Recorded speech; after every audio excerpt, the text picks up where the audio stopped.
جنا رو گرفته بودم کرده بودم تو کوزه. خانومم دید که کوزه چه تکونی می‌خورد. دیگه اون بستگی به جنا داره، جن مسلمون باشه یا کافر. اگه یه فالگیر فالتون رو بگیره و بگه تا فلانی زنده است و هیچ وقت روی آرامش و خوشی رو نمیبینی، چه تصمیمی میگیری؟ یا اگه بفهمی یکی با طلسم زندگیتو نابود کرده و باعث و بانی بدبختی خودت و خانوادته، چیکارش میکنی؟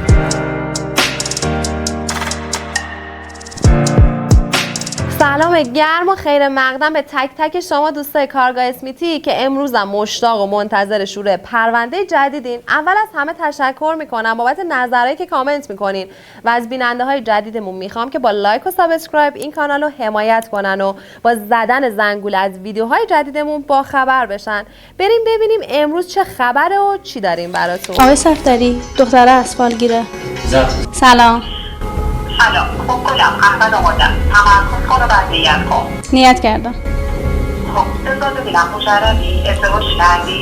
نه. ازدواج میکنی تا 3 ماه دیگه یا 3 هفته یا 3 ماه به سال میکشه. یه مرد قد بلند با موهای کم پشت میشه خصوصایی میاد خواستگاری ازش سایر 2 تا فرزند میشی. ببخشید من متوجه نشدم، الان این فال منه؟ من 2 تا پسر دارم. پس چرا میپرسم ازدواج کردی میگی نه؟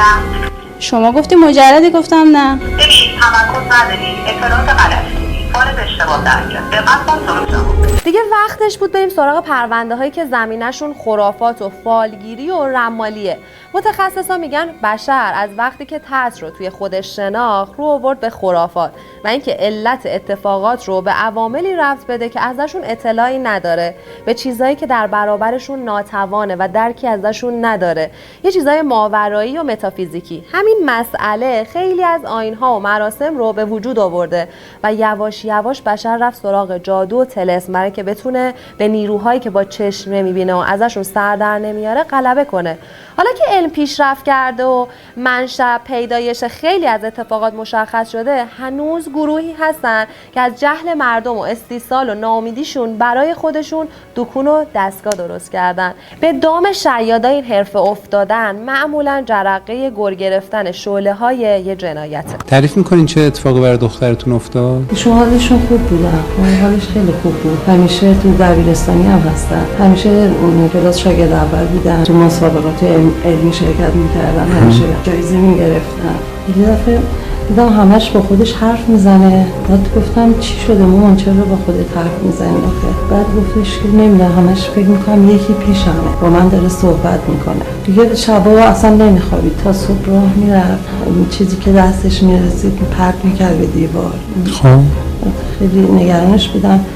بردم بیمارستان بستریشون کردم، اینا مدتی موندن و اونجا یه شوکی بهش زده بودن، اینکه مثلا قرص دادن و اینا. درمان دارویی هم میکرد؟ بله قرص هم داده بودن. خب ولی اصلا خوب نشدم. وقتی که مثلا قرصا رو که میخوردن گوشه‌گیر میشدن، گوشه میشستم.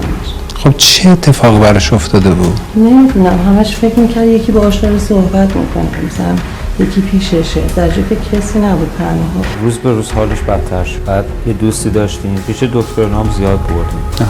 هر دکتری که بگیم بردیم، هر کی نظری داد مشخص نشد. یه دوستی داشتیم گفت که آدرس یه نفر رو داد، با این جنگیری میکنه، یه سر به بد میشه. درست. ما رفتیم میشه جنگیر.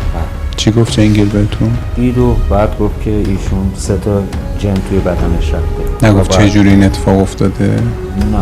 بعد گفت 25 میلیون تومان میگیرم این 3 تا جن از بدن دختره. شما هم باور کرد؟ چاره نه. چرا؟ شرایط دادم همه چیز باور. درست. حالا وقتی بدم یه دونه بچه‌اش بیمار باشه، مریض باشه، به هر جایی دست میده. پول داشتی؟ نه. چیکار کردی؟ نزول کردم. 25 میلیون نزول کردی که دخترتون نجات بدی؟ هم یه دونه دختر داشت. درست. یکی 2 روز یه مقداری خیلی کمی تغییرات توش بود. اینا فکر میکنم با خاطر تلقین ما و خودش. بعد چون از این راه هم ناامید شده بود حالش بدتر. میتونیم استنباط کنیم که اینجور آدما از استیصال دیگران نهایت سوء استفاده رو میکنن. شما بهش گفتید که این پولو دارید از یه راهی که خودش نامشروع هست به دست میارید برای اینکه پولشو پرداخت کنی؟ برام فرق نمیکنه. براش مهم نبود اصلا. فقط میخواست پولشو بگیره. فقط پولو میخوام، پولم یک جا میخوام، اولا پولو. وقتی بچه‌تون بهتر نشد بهش مراجعه کردید دوباره؟ مراجعه کردم، گفت نه خوب میشه، ایمانش باید قوی بشه. به این کار اعتقاد ندارید، شما چون اعتقاد ندارید بهش این صحبت ها میکنید، باید خودتون هم ایمان داشته باشید و هیچ اتفاقی نیفتاد. همیشه هم خسارت ارتباط با رمال و جنگیر یه ضرر مالی نیست. همونطور که گفتیم گاهی اوقات جنایت‌های وحشتناکی پیش میاد که آتیشش از گوره یه رمال بلند شده، مثل جنایتی که همین اواخر اتفاق افتاده. اوایل فروردین سال 1403 خانواده میثم پیش پلیس میرن و مفقودی پسرشون رو گزارش میدن. میثم تو کار خرید و فروش کالا و ماشین بوده. خانواده‌اش میگن آخرین بار که از خونه‌اش توی شمال غرب تهران برای معامله بیرون رفته دیگه برنگشته. پلیس تحقیقاتی میکنه و به نتیجه‌ای نمیرسه. بعد از چند ماه بررسی متوجه میشن که میثم با همسرش مینا دعواهای جدی داشته. همسایه‌ها بارها جر و بحث اونا رو شنیده بودن. اونا اوضاع مالی خیلی خوبی داشتن و گویا مدتی بوده که مینا قصد جدایی داشته. با این وجود مینا بازم پافشاری میکنه که مشکل جدی با هم نداشتن و اونم مثل بقیه نگران گم شدن شوهرشه.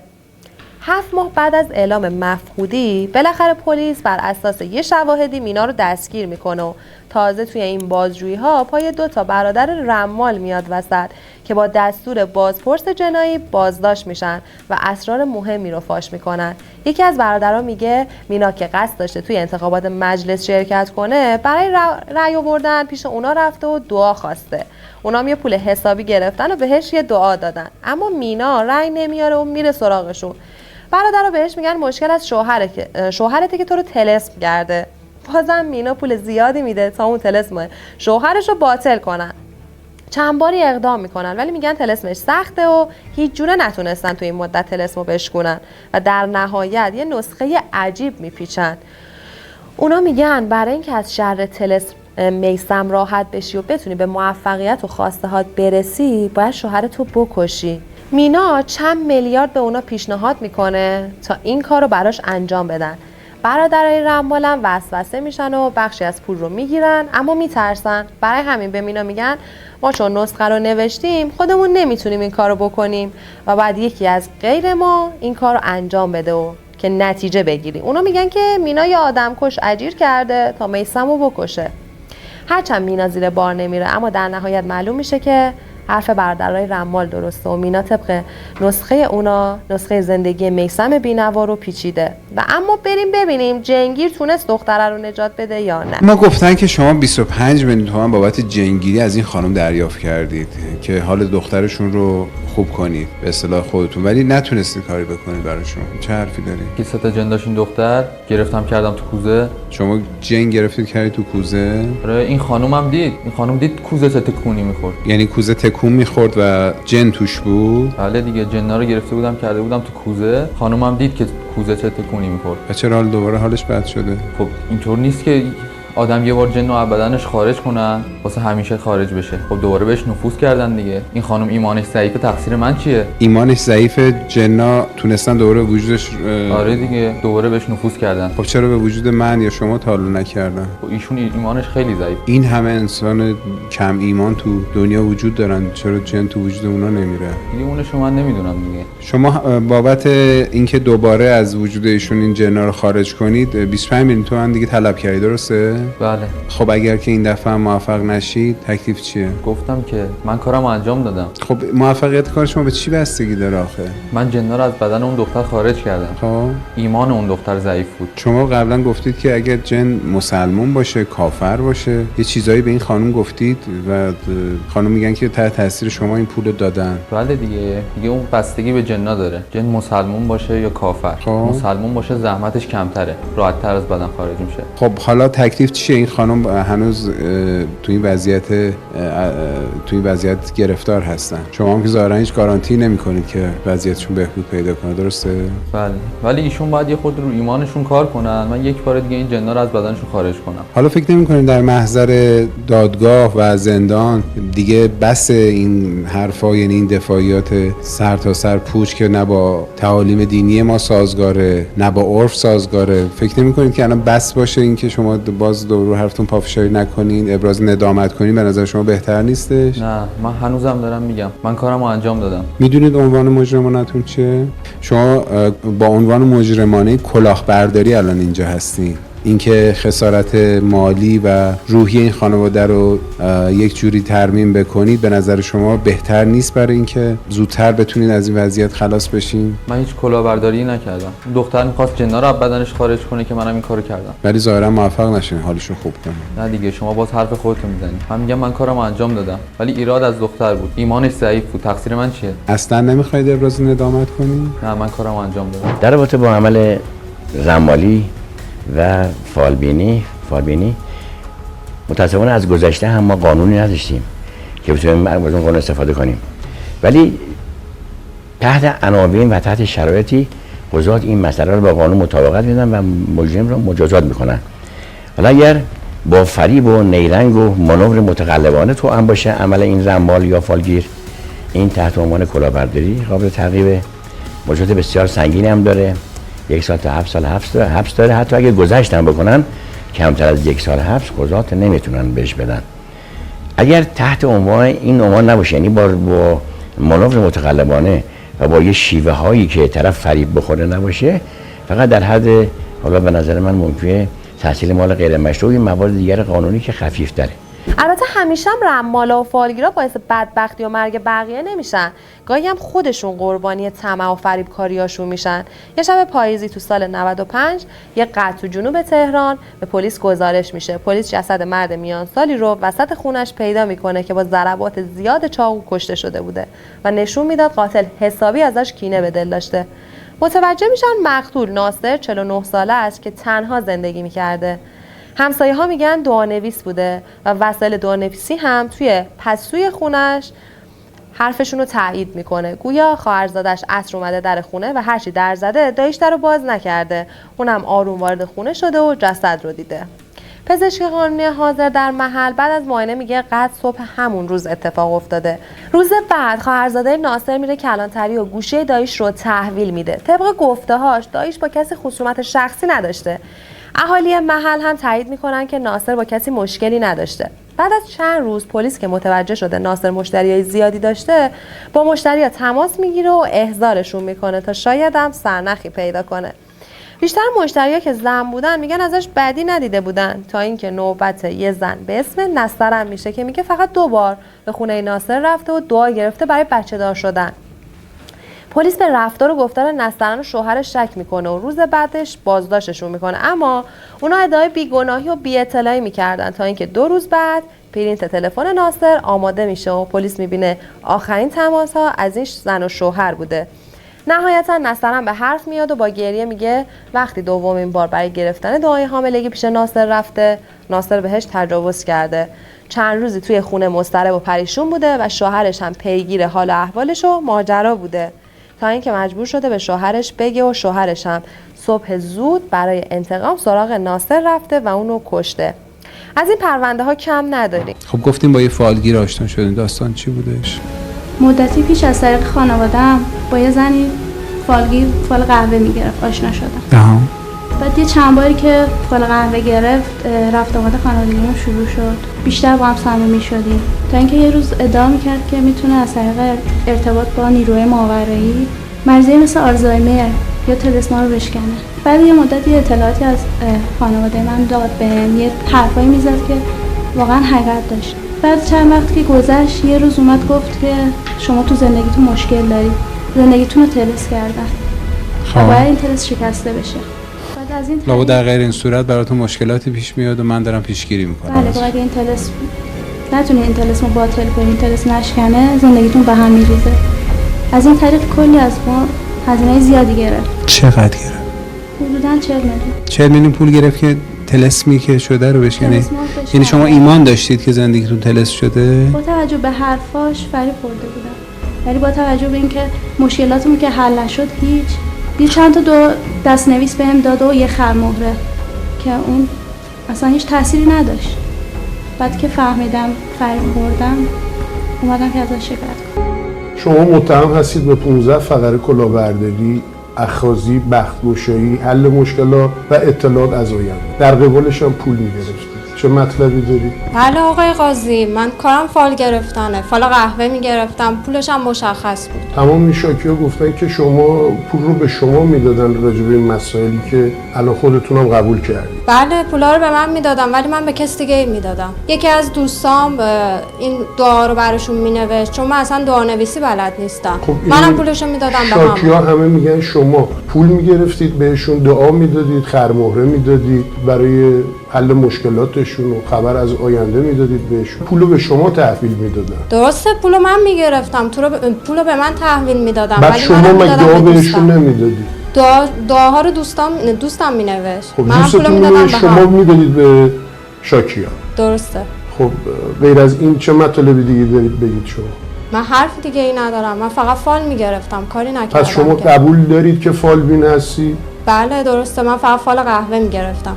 مطالبی دیگه ای ندارید به ارائه بدید به دادگاه؟ نه دیگه. روانشناسا معتقدن افرادی میرن سراغ فالگیر و دنبال طلسم و جادو میگردن که اعتماد به نفس ضعیفی دارن و خودشونو قادر به حل مشکلاتشون نمیبینن. اونا ناتوان و ناامیدن از اینکه خودشون مؤثر باشن برای حل مشکلات و راه حل‌های منطقی ندارن. آدمای زود باوری هستن و مهارت‌های لازم زندگی رو یاد نگرفتن. یکی از مشکلات تاثیر نظام تربیتی خانواده هاست. معمولا خانواده ها جایی که به بچه‌ها فقط کمک کنن که مشکلشون رو حل کنن، خودشون 100% مسائل رو اونا رو حل میکنن و برای همین بچه‌ها شیوه های حل مشکل رو یاد نمیگیرن و وقتی به مشکل برمیخورن دنبال راه حل های سطحی و اشتباه میرن. وسیله نقلیه‌مو جلوی در منزل دزدیدن. یه حدود 6-7 ماه پیش. یه سری مدارک شناسایی داخلش داشتم. مدارک شناسایی که برای گرفتنشون خب خیلی مطرحی هم مصرف میشه، تایم زیادی. رو هم حساب نرفتم دنبالش. یکی از دوستانم گفتش که دختر خالش یه پیشگویی رو میشناسه، یه آینه بینی رو میشناسه، اون میگه دقیقاً و اینا. منم اول گفتم نه. هیچی، آدرس رو دادن و ما هم رفتیم اونجا.